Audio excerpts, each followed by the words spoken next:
The first thing I saw was the glint of sun on steel, then the shape of a woman lying across the railroad tracks, as if the land itself had laid her there. Rope bound her wrists and ankles, and in the heat off the rails made the air above them shimmer. 3 men sat close by a small fire, passing a whiskey bottle, their laughter carrying farther than it ought to in the stillness. I was in the saddle close enough to make out the torn edge of her deerskin dress and the way her head turned toward the sky. It was the kind of scene that made a man's hand drift to the butt of his gun before he'd even thought it through. Before I tell you what happened next, let me know where you're listening from in the comments, and tap like and subscribe if you've ever come across something on the trail that stopped you cold. My name's Clint Kane. I was born in a one-room shack on the edge of the Pecos, raised to believe a man's worth was measured in his word and his work. My folks scratched out a living running a small herd and tending a patch of corn that never quite yielded enough to fill the bins. Sundays were for church and rest the rest of the week for labor, and if a neighbor's fence came down in a windstorm, you helped mend it before your own was straight. Those years carved a rhythm into me, early morning steady hands, and the sense that a person's life was tied as much to the land as to the people they stood beside. When I was younger, I wore a badge thinking I could keep order in places where tempers flared quicker than the rain came. It taught me plenty about how thin the line was between law and survival, and how quickly a man could lose both. The worst of it was the gunfight that took my wife and boy in the crossfire. After that, I turned in. The star took to drifting from one odd job to the next, mending fence, driving, stock keeping to the quiet edges of the territory where my name didn't mean anything. Life out here was plain but honest. I kept a small spread cabin shed corral a day's ride from the nearest town. My wants were few hot coffee in the morning, a roof that didn't leak, and enough work to keep me from thinking too long on the past. The land around me was flat and open, the kind where you could see a dust trail hours before the rider reached you. That kind of space suited me fine. Folks in town chased dollars, speculated on land, talked about the railroad as if it was a river of gold. I preferred the kind of wealth you couldn't spend quiet mornings, clear water, and a sky without smoke. Still, the West had a way of finding you whether you called it or not. Trouble could ride in under the same sun as a friend, and it didn't always give warning. That day on the ridge, looking down at those men and the woman they'd bound to the rails, I knew I'd stepped across a line I hadn't touched in years. What I did next would settle more than just her fate. I eased my horse toward the slope, the weight of my colt at my side, and watched one of the men reach for his rifle. The sun was sliding west when I eased my horse down toward the tracks, each step measured so the gravel wouldn't give me away too soon. The 3 men still hadn't noticed me, their talk loud, and scattered the bottle, passing easy between them. One of them tossed another stone toward the bound woman, grinning when she jerked away from it. My hand stayed near the colt on my hip, the weight of it more than I'd felt in a long while. At 15 yards, I let my voice carry. "That's far enough," I called flat and clear. The one standing turned first, his eyes narrowing. He reached toward the rifle leaning against the timber. I lifted my pistol, the barrel, steady thumb resting light on the hammer. "Leave it where it is," I told him. The 2 seated stayed put, the third freezing mid-reach. I stepped past them toward her, keeping my gaze on the men as I pulled my knife free. The rope was coarse dry from the heat, and it bit into my palm as I cut through. In 3 strokes, her wrists and ankles were loose, and she rolled off the rails, gravel scraping her arms. I caught her by the shoulder to keep her upright, the tension in her frame telling me she was ready to bolt but didn't know where to go. A low horn sounded in the distance, the kind that carries through the ground before the ears catch it. I didn't waste time. "Up," I said, guiding her toward the shallow ditch by the tracks. We dropped into the dry weeds just as the train roared past, iron wheels screaming, grit stinging our faces. When the last car rattled off into the distance, the silence felt heavier than the noise. I offered her my hand, and she took it, her grip small but firm, despite the raw skin around her wrists.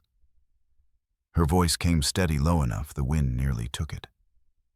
"Please get me away from them. I'll be your wife. I'll do whatever you ask." I didn't answer her then. I lifted her into my saddle, swung up behind her, and turned the horse toward open ground. The men shouted something after us, but it broke apart in the wind. We kept a steady lope for more than an hour, the sun high enough to glare off every patch of bare earth.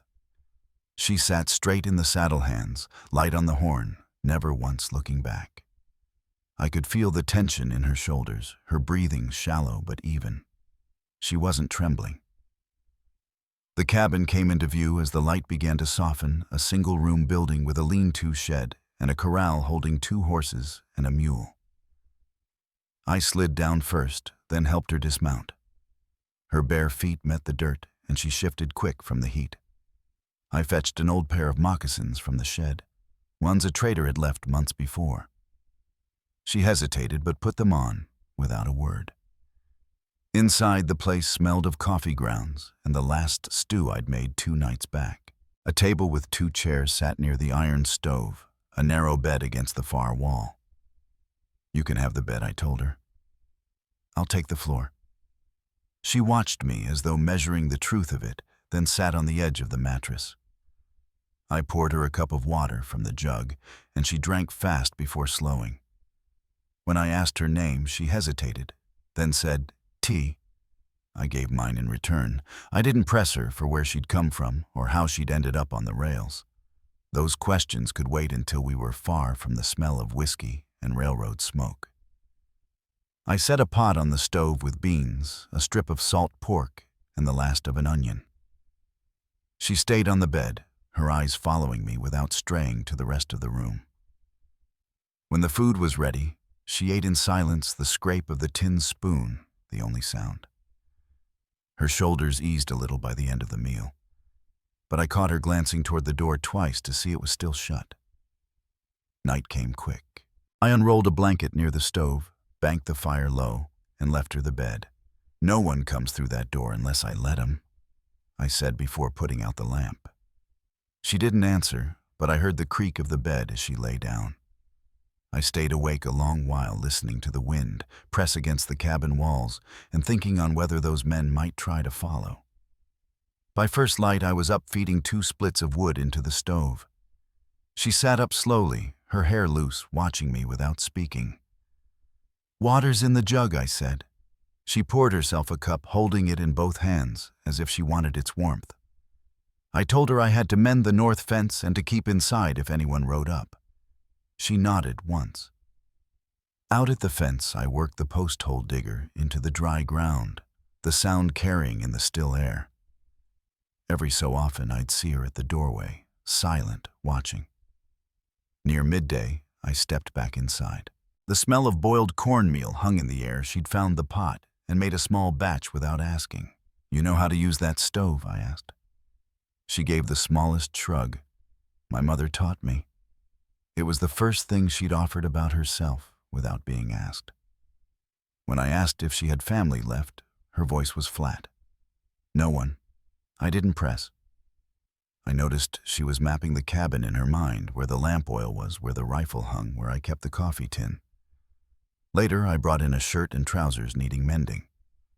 Without a word, she took them, threaded a needle, and stitched the seam tighter than I ever could. That evening, as the last light faded, I checked the door twice and set the latch firm. She caught the gesture. "You think they'll come?" she asked. "Don't know," I said.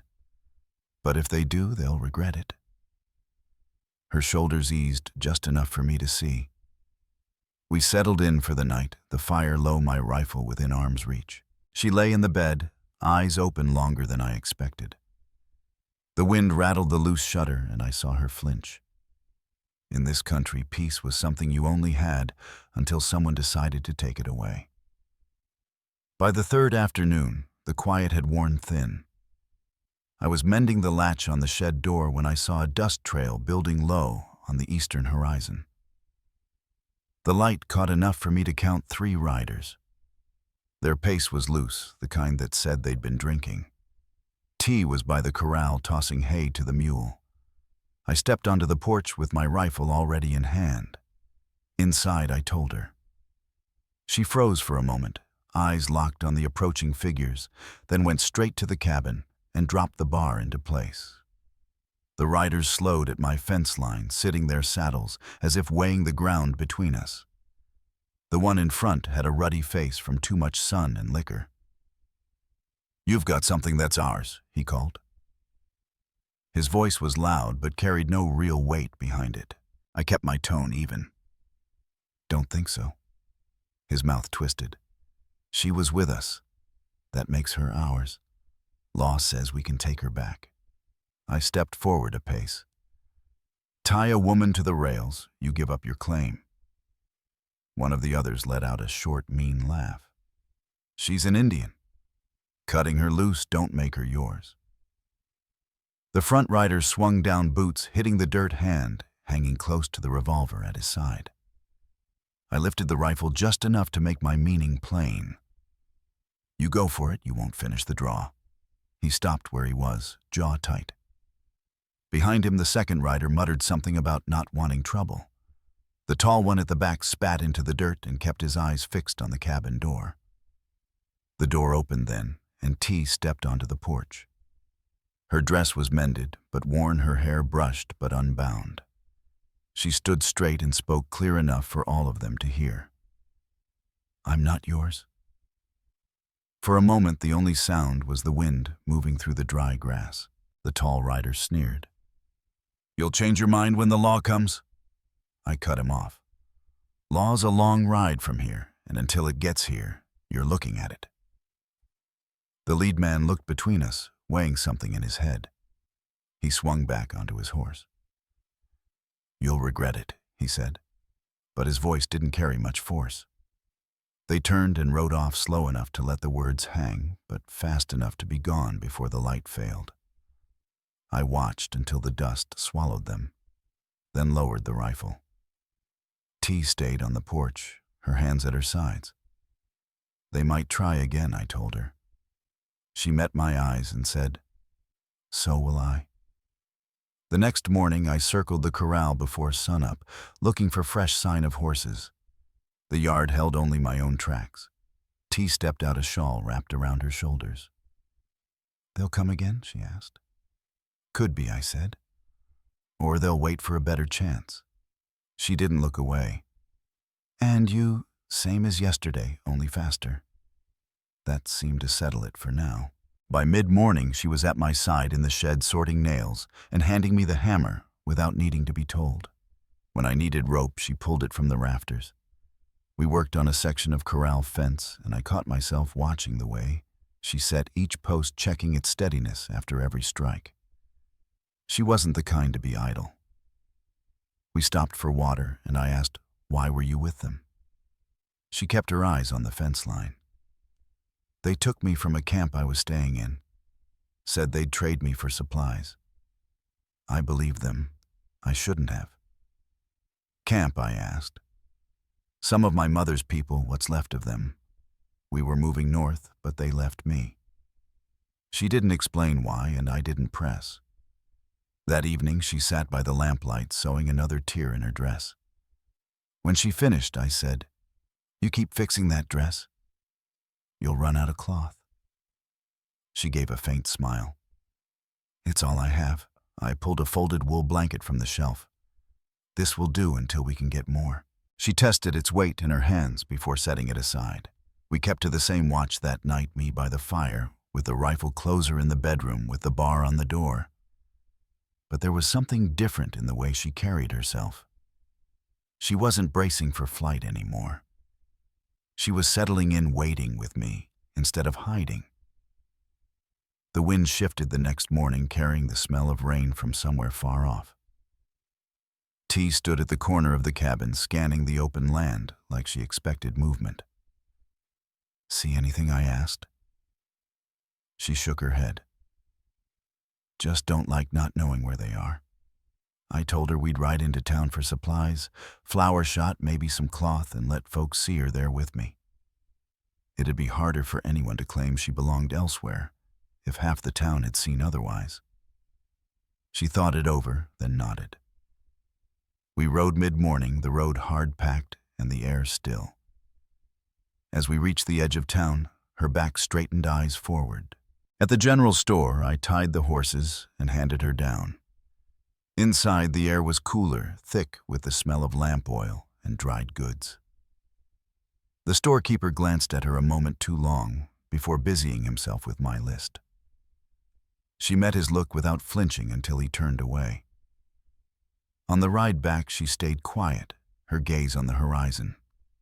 Supper was beans and cornbread, and we ate with the easy rhythm of people who had work behind them and more ahead. As the light faded, I thought of the men on the tracks and the way they'd watched her. Trouble wasn't gone, it was just farther out on the trail. The morning broke cold and gray, the sky heavy with clouds that threatened rain, but gave none. I was tightening the cinch on my saddle when I noticed T standing by the corner of the cabin, her eyes scanning the horizon like she expected to see trouble riding up through the grass. "See anything?" I asked, keeping my voice low. She shook her head, but didn't look away. "Just don't like not knowing where they might come from." That unease was something I understood too well. The quiet was never quiet for long out here. I told her we needed to make a trip to town, gather supplies. Flower shot, maybe some cloth, and I wanted folks to see her riding with me. If half the town saw her by my side, it'd be harder for anyone to claim she belonged to those men on the tracks. T hesitated, then gave a slow nod. I could tell the thought of stepping into town, facing strangers, and whispers weighed on her, but she was willing to try. We set out mid-morning, the hard-packed road quiet beneath the horses' hooves. T rode just ahead, her posture straightening with each mile. When we reached the cluster of buildings, the town looked the same, dust swirling in the streets, the clink of harnesses on hitching posts, and the faint scent of kerosene lamps. At the general store, I tied the horses and helped T down. Inside, the air was cooler but thick with the smell of dried goods and oil. The storekeeper, a thin man with a bent posture, looked up, and his eyes lingered a moment too long on T. She met his gaze steady and calm, refusing to look away. The man greeted me morning, his voice carrying a hint of suspicion. I laid out my list: flour, coffee, lead shot, a few yards of cloth. He fetched the items, glancing toward T again, but keeping his questions to himself. On the way back, I carried the supplies, while she walked ahead, her steps steady, unhurried. A few folks turned to watch us, but no one spoke. That silence felt like a small victory. Back at the homestead, T set aside the cloth without comment, but ran her fingers over it once before folding it carefully. That evening, as we ate, I asked the question I'd been holding since the ride home. "When they left you at that camp, was it because of those men?" Her eyes flicked to the fire, and she answered flatly. "Some didn't want to fight what they couldn't win. Others didn't want me there." She paused, voice low. "My father wasn't Comanche. They said I brought trouble." I felt a slow tightening in my chest, knowing too well what it meant to be cast aside by your own. She met my gaze, and for the first time since we'd met, I saw something settled in her eyes, not just gratitude, but a quiet trust that could only come with time. Later, when the wind rattled the loose edge of the shed roof, I checked it and came back inside to find T had placed my rifle on the table, within easy reach. Neither of us spoke, but we both understood the reason. The next day dawned sharp and cold. I planned to mend the windmill before the weather turned worse. Its tail had caught in the gusts, spinning unevenly and threatening our water supply. T sorted the new cloth on the table when I grabbed my wrench.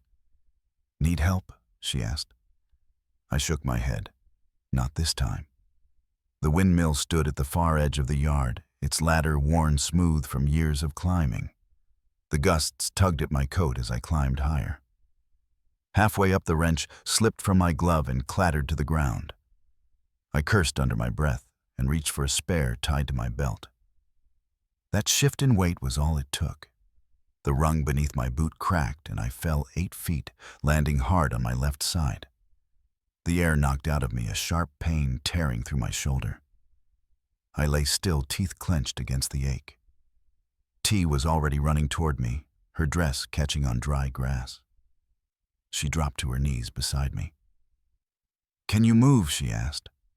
"Not well," I said through gritted teeth. She helped me sit, her hands firm but careful. When I tried to stand, my shoulders screamed and my knees buckled. She half guided, half pulled me back to the cabin.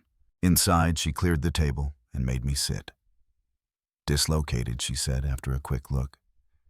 "Needs to go back in." I raised an eyebrow. "You done that before twice." "My uncle." She asked if I trusted her. I hesitated only a second and said, "Do it." She had me sit sideways, braced my arm against her hip, then with one smooth motion pushed and rolled the joint back into place. A dull pop made my stomach turn, and I let out a sharp breath, but the pain eased almost immediately. She tied my arm in a sling from a strip of the new cloth. "Don't lift anything for a while," she said firmly. For the rest of the day, she took over the chores, feeding stock, hauling water, bringing firewood inside. I hated being idle, but I watched her move through each task like she'd always belonged here. That evening, I couldn't keep the question out of my mind. "Why'd you run toward me out there? You could have gone for help." She gave a small shrug. "Because you're the only one here. If something happens to you, I'm alone again." Her words were plain but carried a weight I understood. For both of us, the other had become the line between living and being left behind. That night, the rifle stayed close, as always, but for the first time since she arrived, T didn't bar her door. The cabin felt smaller and warmer, even as the wind battered the walls. Dawn broke under a sky heavy with clouds that threatened rain, but gave none. My shoulder ached with every move, but we couldn't wait any longer. The talk at the fence line would spread, and if those men returned with more riders, I wanted no doubt where T stood. She didn't ask questions when I told her to saddle the horses, but her eyes narrowed in thought. I knew she understood this was more than a supply run. The ride was slow, her gaze sharp as she scanned the grass. The county office stood quiet on the edge of town, a squat wooden building with a creaking sign. Inside, the deputy looked up from a ledger, recognition flickering in his eyes. Without a word, he decided this was no business for interference. "We're here for a marriage license," I said plainly. T spoke her name clearly, spelling it out so there'd be no mistake. I gave mine in return. The deputy filled out the papers, the scratch of his pen the only sound. "You sure about this?" he asked without looking up. "Yes," I said. "And I want it noted, we both came in, stood here, and agreed." He nodded once, tore the paper free, and reached for a small box of brass rings. I picked a simple band and paid cash. T held the carved mesquite ring she'd been shaping by lamplight, and I slid the brass ring onto her finger. She placed the mesquite ring on mine. No speeches, no crowd, just a look that said what neither of us had spoken before. We stepped back into the cold air, neither of us moving to hurry. We walked past the general store and saloon. Some folks looked, but no one spoke. That was enough. The ride home felt different. The silence between us wasn't guarded, it was settled. We had put our weight on the same side of the scale and found it steady. Back at the cabin, I stabled the horses while T lit the stove. The smell of coffee filled the room, and she set 2 cups on the table. We sat across from each other, the quiet easy between us. "Now it's harder for them to take me," she said softly. "Harder," I agreed. "Not impossible, but harder's a start." That night, I left the rifle by the wall, instead of within arm's reach, and T left her door unlatched. The air was still quiet, but no longer heavy with worry. The trouble wasn't over. I knew, but for the first time since that day on the tracks, it felt like we were standing on the same ground for good. Spring came slow, the kind where each day felt just a touch warmer than the last. The frost had lifted from the ground, leaving it soft enough for planting, and T had already set out a row of beans along the south wall of the cabin. She worked in the early hours, her moccasin prints light in the tilled soil, her hem brushing the dirt as she bent to press each seed into place. I watched her from the porch one morning, coffee cooling in my hand, the smell of fresh earth drifting on the air. Inside, small changes had taken root without much notice. A second water barrel now stood near the door. The shelves were organized into a neat order only she seemed to understand. I still kept the rifle within arm's reach, but it was no longer a constant shadow over every move. The place felt lived in now, not just occupied, and the air inside carried more warmth than the fire alone could give. One afternoon, while repairing the corral gate, I decided to say what had been sitting in my chest for weeks. "You could have left," I said, testing the hinge. T looked up from where she was tightening a loop of wire. "I didn't want to," she replied simply. "Not because of the paper," I added, "because you wanted to." She met my eyes without hesitation. That's right.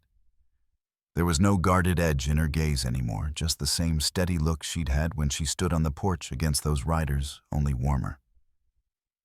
That evening after supper, I asked her to remind me of the Comanche words she'd been teaching water, fire, bread, sky. I repeated them back, my tongue still finding the shape of each one. Then I added the newest she'd given me the day before home.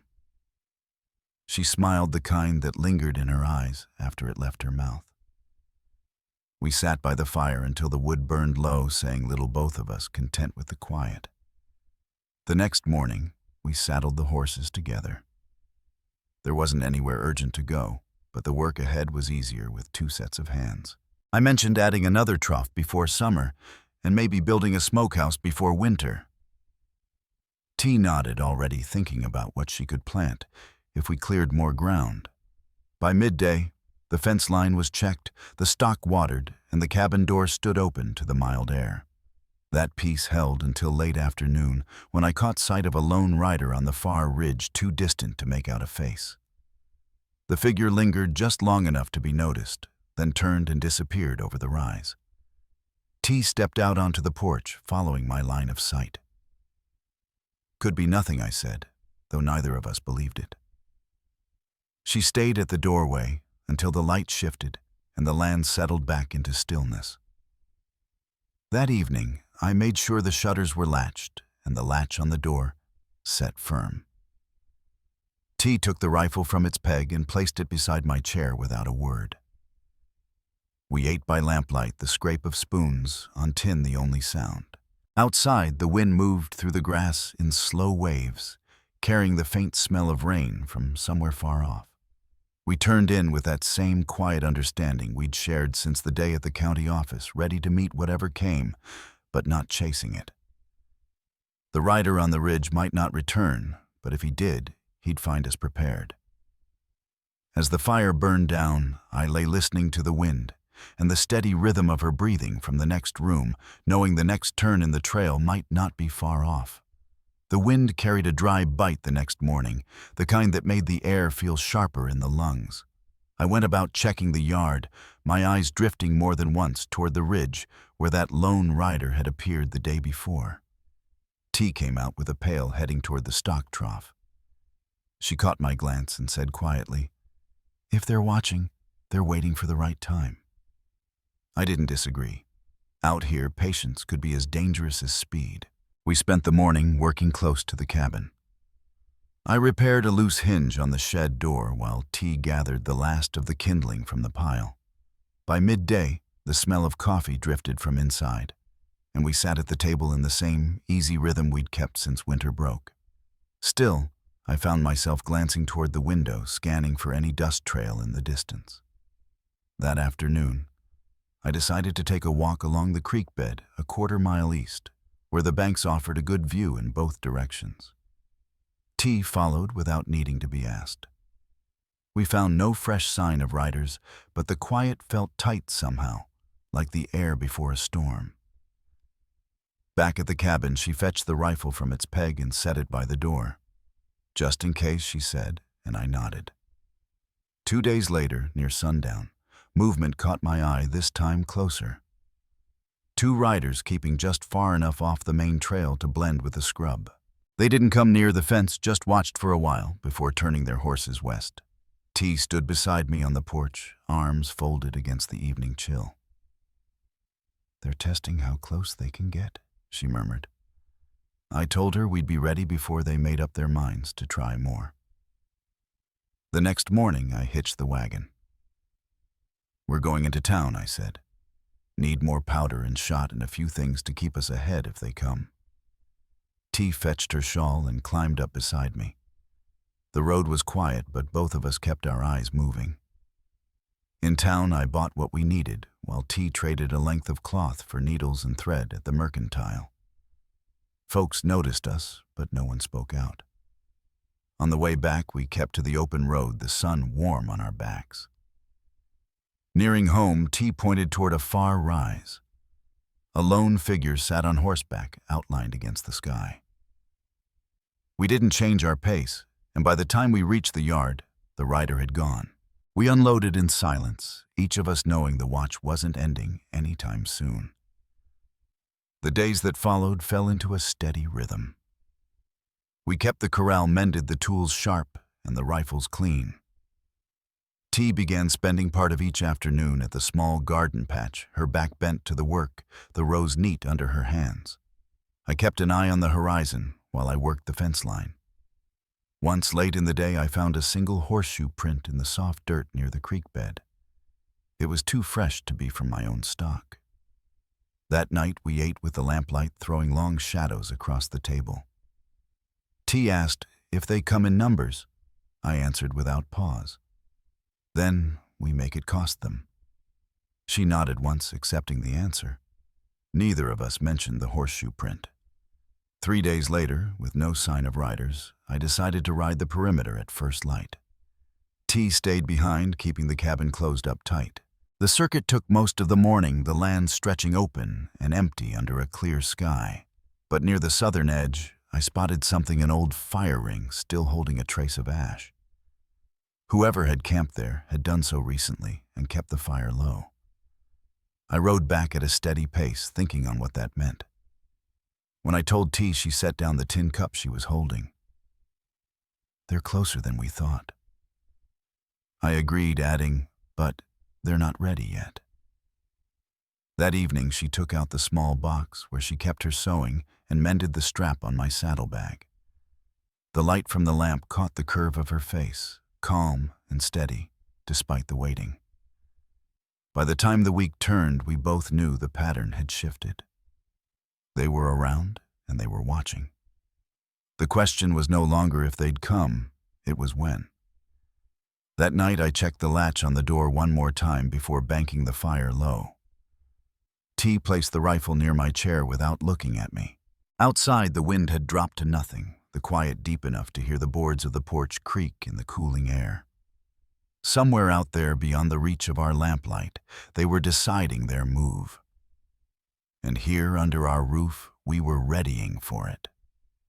The stillness of that night was the kind that carried too far. Every creak of the timbers and shift of the wind seemed to lean toward the cabin.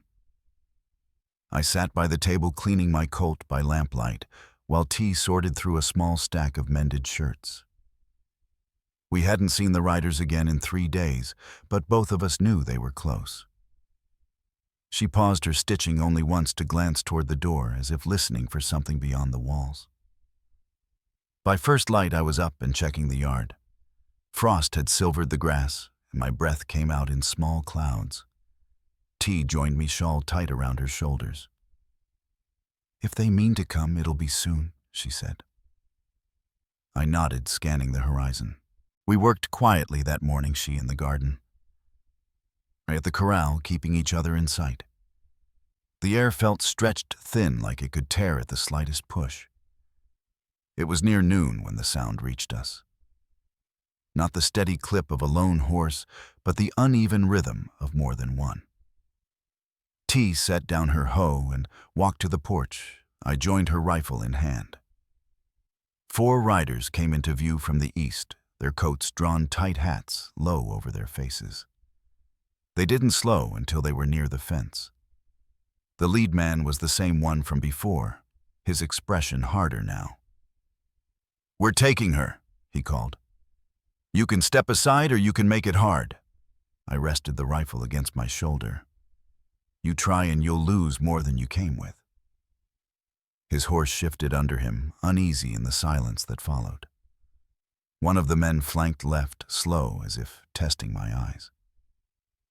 T stepped forward, then down from the porch, and stopped beside me. "I'm not going with you," she said, her voice carrying clear. The lead man's gaze slid past me to her. "You think he can keep you safe forever?" T didn't answer. I shifted my stance, the barrel of the rifle lifting just enough to draw his attention back where it belonged. Last chance to turn around. For a long moment, no one moved. Then the man to his right leaned down and muttered something low. The lead rider's jaw tightened, and without a word he pulled on the reins. They turned as one riding east at a slow trot until the land swallowed them. We stayed where we were until the dust had settled. T let out a slow breath. "They'll be back." I lowered the rifle. "Maybe. But next time we'll be ready before they get that close." The rest of the day passed in a steady kind of watchfulness. I repaired a section of the fence while T kept to the cabin windows open just enough for her to see in every direction. Near sunset, I walked the perimeter looking for any sign they'd doubled back. Nothing fresh marked the dirt. That night, we kept the lamps low. T moved the rifle from the peg to the table without being asked. We ate in near silence, the quiet outside matched only by the quiet within. When we turned in, I didn't bother rolling out my blanket by the fire. Instead, I stayed in the chair by the door, the rifle across my knees. T left her door unlatched. Before sleep took me, I heard her voice from the other room. "They can circle all they want. This is where I stay." I didn't answer, but the words stayed with me long after the fire sank to embers. Morning would come with its own signs, hoofprints, a shadow on the ridge, or maybe nothing at all. Either way, I knew the next time we saw them, the end of it would follow close behind. They came at first light, the sound of their horses breaking the thin quiet of morning. 4 riders again, but this time they didn't stop at the fence. I was already on the porch, with the rifle steady. T stepped out beside me without a word, her shawl pulled tight against the cold. The lead man tried the same hard stare as before, but it didn't carry the same weight now. I told him plain, take one more step, and he'd never take another. They fanned out like they might try a rush, but T moved forward into the yard, her voice cutting through the air. I said, "I'm not yours." She stood straight, her hands loose at her sides, and the stillness around us seemed to hold. The man to the left reached for his pistol. My shot hit the dirt a foot from his horse's hooves, sending it sidestepping. He froze, his eyes flicking to the others. The lead man muttered something sharp, then jerked his chin toward the road. They turned, riding off without another word. We stood watching until they were no more than a blur against the far hills. When we stepped back inside, the air felt lighter. It wasn't a victory with noise and cheering, just the kind that settles deep and stays. In the days that followed, no riders came. The ridge stayed empty, the night stayed still. T worked the garden, her rows of beans, pushing green through the soil. I kept to the chores, mending what needed mending, oiling the rifle out of habit more than need. One evening we sat by the fire, the cabin quiet except for the crackle of the logs. T looked over at me and said, "This is home now." I didn't need to answer, she already knew. Out here you measure your life in more than miles or seasons. You measure it in the ground you stand on and the people willing to stand there with you. The trouble that had followed her to my place was gone, and in its place was something worth keeping. If you've ever found your place in this wide world, not because you were given it, but because you chose it, then you know the kind of peace we held on to. And if you haven't yet, I hope you do.